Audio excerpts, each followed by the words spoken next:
galerinha, tudo bem com vocês? Sejam bem-vindos a mais um Fica em Casa Aprendendo. Eu sou o professor Celso Ramos, professor de Biologia. Nessa aula, pessoal, nós vamos trabalhar aqui o quesito sobre humanidade e ambiente. Nós vamos comentar questões que envolvem esse conteúdo. Então, vamos lá. Mais de 90% dos municípios brasileiros sofrem com a ocorrência de impactos ambientais. De acordo com a Pesquisa de Informações Municipais de 2008, divulgada nesta sexta-feira pelo Instituto Brasileiro de Geografia e Estatística, a ocorrência de impactos que afetaram as condições de vida da população foi registrada em 829 dos 5.564 municípios, o que equivale a 14,9%. O problema é mais comum nas regiões norte, 24,1% dos municípios, e nordeste, 20,3% dos municípios. A região sul é a que tem menos frequência desse registro, com 9,3%. Aqui ele continua dizendo: as cidades também sofrem com os problemas ambientais. Entre esses problemas, aquele que possui caráter essencialmente antrópico, ou seja, aquele que tem um caráter 100% ou essencialmente provocado por homem, causado pela ação humana, certo? Então vamos ver quais dessas alternativas têm caráter essencialmente causado pelo homem. Letra A, inversão térmica. O que seria inversão térmica? Vamos imaginar que em tempos normais, as temperaturas que ficam próximas do solo, né, é mais quente. Então o ar que fica próximo à superfície do solo, por ser mais quente, ele é menos denso. Então ele tem a tendência de subir. Quando chega lá nas alturas, o ar ele vai esfriar. Então quando ele esfria, as partículas elas têm a tendência de se aproximar, de ficarem muito próximas, muito condensadas. Então o ar ele vai pesar. E aí ele desce frio e sobe quente. Isso aí é o ciclo normal de convecção.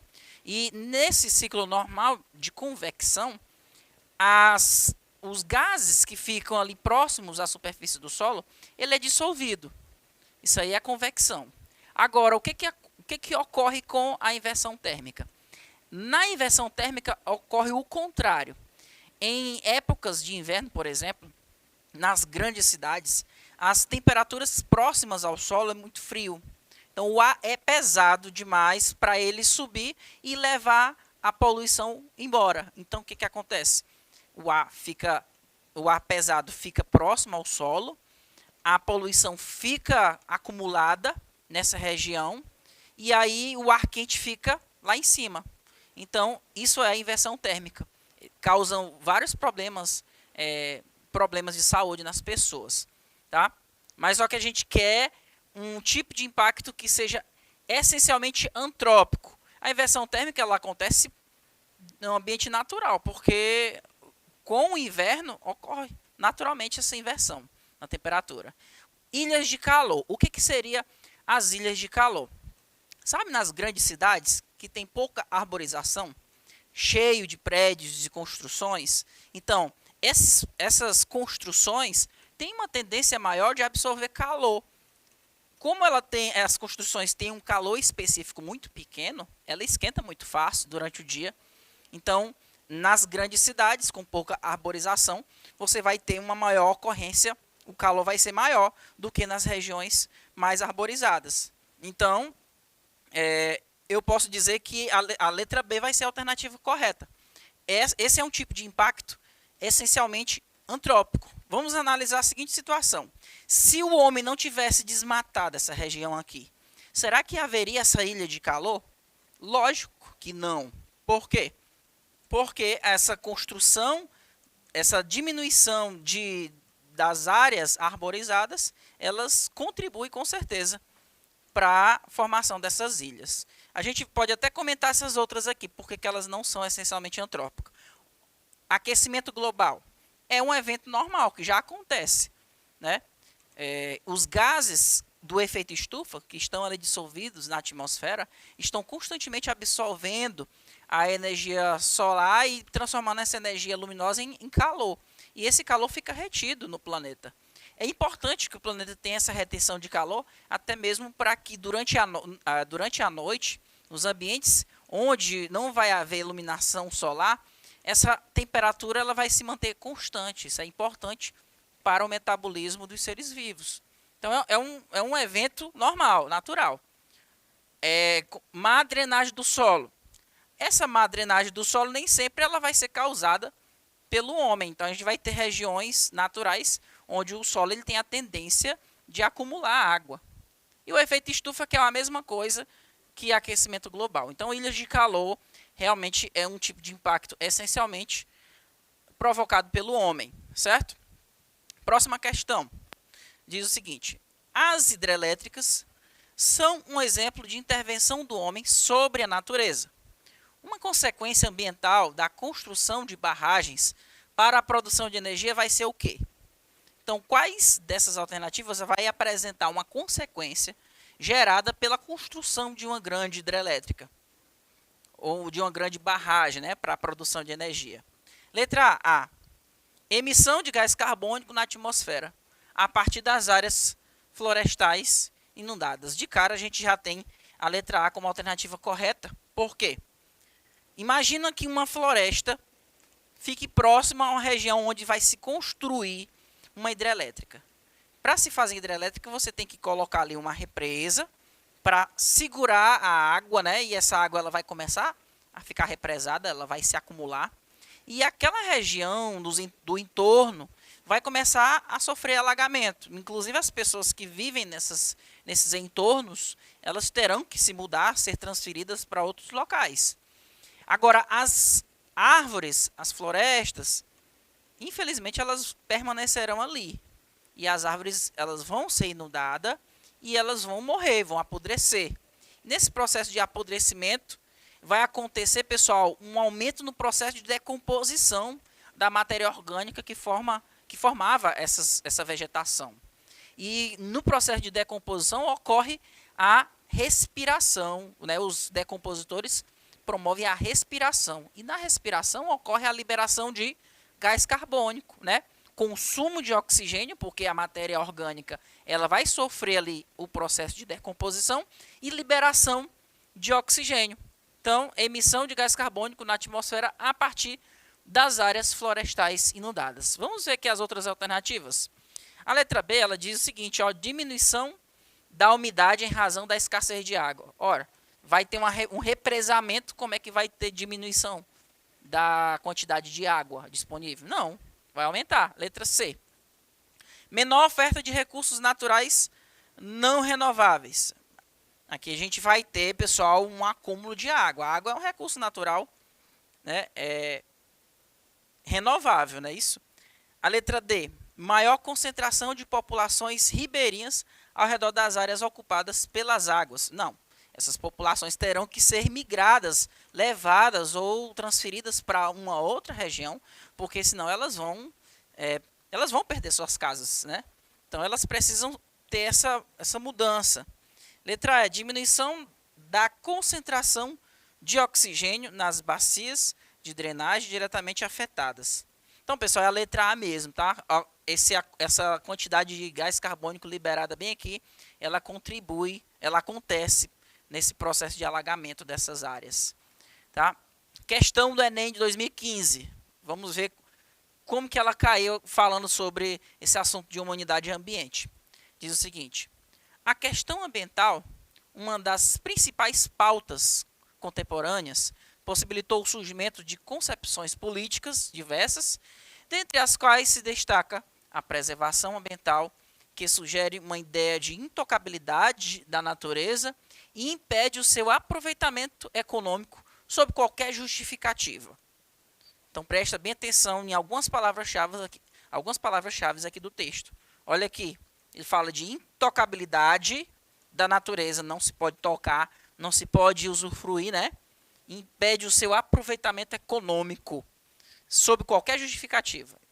Vamos lá, considerando as atuais concepções políticas sobre a questão ambiental, a dinâmica caracterizada no texto quanto à proteção do meio ambiente está baseada em quê? Em que está baseado esse pensamento aqui do nosso enunciado? É basicamente interpretação. Quando a gente vê que ele fala bem aqui, ó, preservação ambiental, intocabilidade, você não pode tocar em nada sobre qualquer justificativa, não importa qual vai ser a sua justificativa de por que você vai explorar aquele ambiente. Não pode. Você tem que promover a preservação. É isso que está dizendo ali o texto. Letra A, o que ela diz? Prática econômica sustentável. Será que esse princípio que está ocorrendo nesse texto? O que seria uma prática econômica sustentável? A sustentabilidade, ela visa o crescimento econômico, com certeza. Só que ela visa também a proteção, a preservação ecológica. E, ao mesmo tempo, ela visa o crescimento social. São vários segmentos que devem ser, deve-se ter essa preocupação com esses vários segmentos. Ok? O social, o ecológico e o ambiental. O ecológico e o ambiental é a mesma coisa. Então, não é apenas crescimento econômico. Então, aqui, ele está falando que não se pode nem tocar na natureza. E, no princípio, o que o princípio da sustentabilidade diz? A gente pode aproveitar os recursos naturais de forma sustentável, ou seja, de forma que esses recursos devem ser consumidos, o mínimo dos recursos naturais não renováveis, deve-se ter a preocupação de não devastar a natureza e, ao mesmo tempo, ter o crescimento econômico. Tá? E também sempre está visualizando a questão social, certo? Então, aqui no texto, a gente não vê uma prática econômica sustentável, porque ele está promovendo aqui, ó, defendendo a intocabilidade da natureza, certo? Letra B, contenção de impactos ambientais. Será que este é o princípio que está ocorrendo? A letra C diz, utilização progressiva dos recursos naturais. Aqui está falando de intocabilidade, não é utilização, não se utiliza. Letra D, proibição permanente da exploração da natureza. Pessoal, esse princípio aqui a gente vê ele muito claro nesse texto. A gente vê o quê? Proibição permanente dessa exploração. Intocabilidade. Tá? E a letra E está falando que definição de áreas prioritárias para exploração. Não, no texto não diz que é para explorar nada, nenhum local, nenhuma região. Vamos para a próxima questão, né? Diz o seguinte: quando falamos em poluição, referimos-nos às atividades que afetam diretamente o meio ambiente.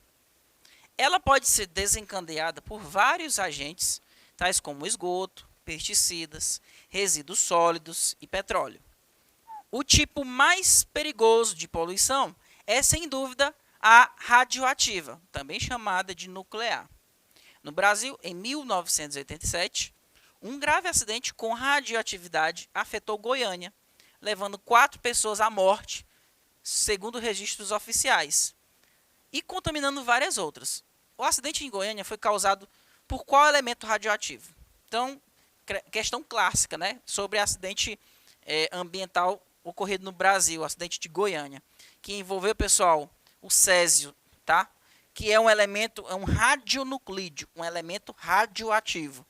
E o que esses elementos radioativos eles causam, né, pessoal? Esses elementos, a radioatividade, ela causa ionização, ou seja, ela arranca elétrons das nossas moléculas. Consequentemente, ela vai arrancar elétrons da onde? Do nosso material genético, das nossas células. Essas células elas podem entrar em um processo de modificação, alterando a sua estrutura molecular, todo o seu funcionamento. Essa célula vai ficar modificada e ela pode até entrar no processo de multiplicação desordenado, provocando os cânceres. Então, infelizmente, nessa época aí, foi esquecido em um hospital, uma clínica, sei lá, um hospital antigo, um aparelho que era usado muito lá pelo pessoal da radiologia. E aí o que aconteceu? Pessoas que trabalhavam com reciclagem, levou esse aparelho usado, né, que estava abandonado, levou para um ferro velho e lá as pessoas abriram esse aparelho, viram que tinha um pozinho brilhoso. Esse pozinho brilhoso eles saíram distribuindo entre as pessoas e infelizmente era o césio, tá? E o césio 137, que é altamente radioativo. E várias pessoas foram contaminadas, ficaram com câncer, morreram. Então foi um dos maiores acidentes ambientais do Brasil, ok? Próxima questão. A poluição atmosférica causa preocupação em todo o mundo, uma vez que provoca danos ao homem e ao meio ambiente. Ela pode ser desencadeada por fontes fixas, como indústrias, ou fontes móveis, como os veículos automotores. Analise as alternativas a seguir e marque aquela que não indica um poluente atmosférico. Pessoal, quais dessas alternativas aqui indica um elemento ou substância que não é um poluente? Vamos lá. Letra A. Óxido de nitrogênio. Isso aqui é um poluente, pessoal. Óxido de nitrogênio. Dióxido de enxofre. Inclusive, ó, é um tipo de gás do efeito estufa. Contribui bastante para o aumento do aquecimento global. Gás nitrogênio. Pessoal, mais de 80% do ar que nós respiramos é composto por nitrogênio. Então, o nitrogênio é um elemento natural que está presente na atmosfera, ok? Então, ele não é considerado um poluente. Já os outros, olha aqui, ó, partículas em suspensão, poeira, né? Monóxido de carbono, CO, né? Monóxido de carbono, é a molécula CO, um carbono ligado com oxigênio. Inclusive, o monóxido de carbono é um dos gases mais tóxicos, são liberados por escapamentos de veículo. Inclusive, se você, por exemplo, estiver num ambiente fechado e respirar bastante monóxido de carbono, ele vai se ligar com a sua hemoglobina. A hemoglobina é o pigmento que dá cor vermelha ao nosso sangue. É o pigmento que está contido nos glóbulos vermelhos, responsáveis pelo processo de transporte gasoso. É o tipo de célula, né, a hemácia, é o tipo de célula que transporta esses gases, oxigênio e gás carbônico na corrente sanguínea.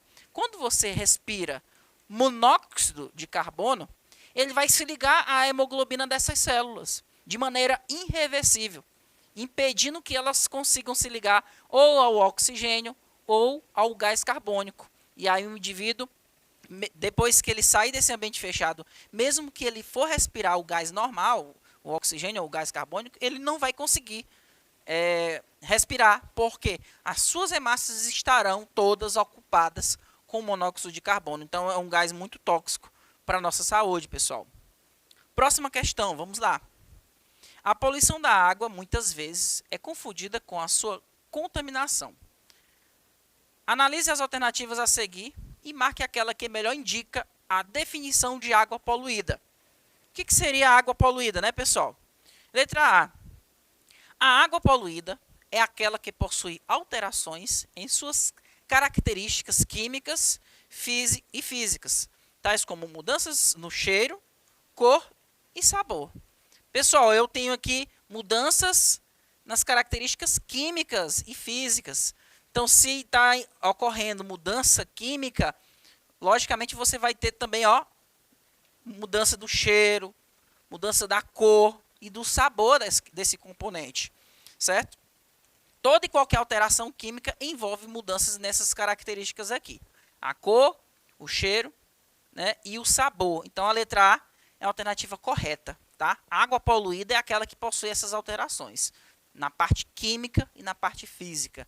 Então, é muito importante a gente perceber que isso aqui é o conceito de água poluída. As outras alternativas vai pegar algumas falas dessa primeira afirmativa aqui para tentar confundir você, tá? Mas basta você entender que água poluída envolve mudança nas características químicas e físicas da água, ok? Então, pessoal, essa foi nossa aula sobre humanidade e ambiente. Continue estudando em casa, pegue as suas anotações, dá uma revisada, porque é necessário que vocês sempre estejam estudando. Fiquem com Deus. Até mais.